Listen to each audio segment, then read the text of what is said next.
성도 여러분 안녕하세요.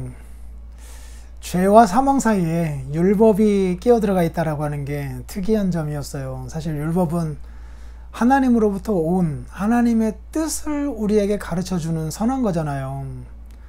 그런데 죄가 율법을 가지고 사용하여서 우리를 사망으로 데려간다라고 하는 것이 사도 바울이 우리에게 가르쳐주고 있는 바이잖아요.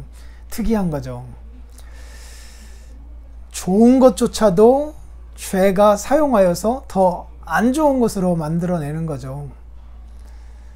이 문제를 해결하기 위하여 예수님이 오신 거고, 그 예수 그리스도의 은혜가 우리에게 적용되도록 성령 하나님께서 오셔서 일하신 거잖아요. 그래서 성령 하나님 안에서 그 재부팅된 그 율법이 아니면은 그것이 우리를 살려낼 수가 없어요. 오늘 말씀 보세요. 우리가 무슨 말을 하리요? 율법이 죄냐? 아니죠.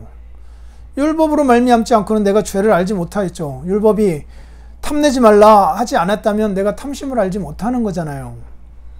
그리고 죄가 기회를 타서 계명으로 말미암아 내 속에 온갖 탐심을 만들어냈다. 그러니까 십계명에 대해서 잘 배우고 하나님의 뜻에 대해서 잘 배우고 나면 배우는 것들이 고스란히 그렇게 살고 싶은 마음으로 바뀌는 건 아니잖아요.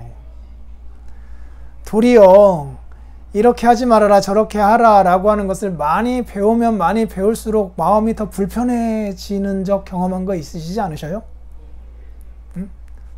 차라리 몰랐더라면 좀 속 편할 텐데 알고 나니까 그렇게 살기는 싫고 혹은 살고 싶은 마음도 없고, 그런데 그렇게 안 살자니 깨름직하고 또 그렇게 살아보려고 하니까 더 속에서 뭔가 죄된 욕구들이 더 나오고, 금식이라고 하는 것 선언하기 전까지는 배고픈 거 별로 잘 몰랐는데 금식 딱 선언하고 나면 배고픈 게 더 간절하게 우리의 마음속에서 사무치게 올라오잖아요.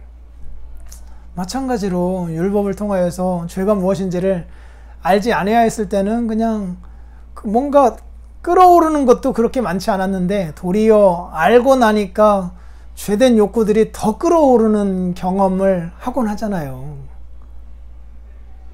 그걸 말하는 거거든요.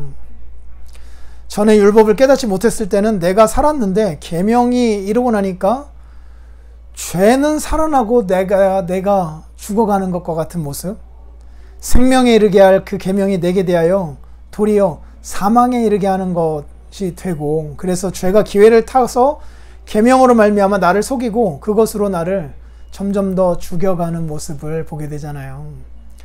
율법이 아무리 좋은 것이라 하더라도 그리스도 예수를 믿음으로 말미암아 성령 하나님 안에서 이것이 세탁되지 않으면, 씻겨지지 않으면 그 율법조차도 더더욱 우리를 생명으로 데려가는 게 아니라 사망으로 데려가는 방편이 될 수 있다라고 하는 것, 오늘 다시 한번 가르쳐주고 있는 거거든요.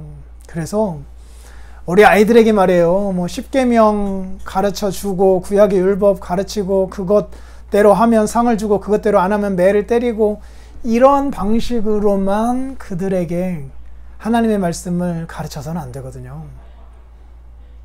그럼 외식하는 사람이 될 수 있어요. 그렇다고 안 가르치면 그건 더 안 되는 거죠. 그럼 어떻게 가르쳐야 되느냐? 복음으로 말미암아 세탁해서 그 율법을 가르쳐 줘야 해요.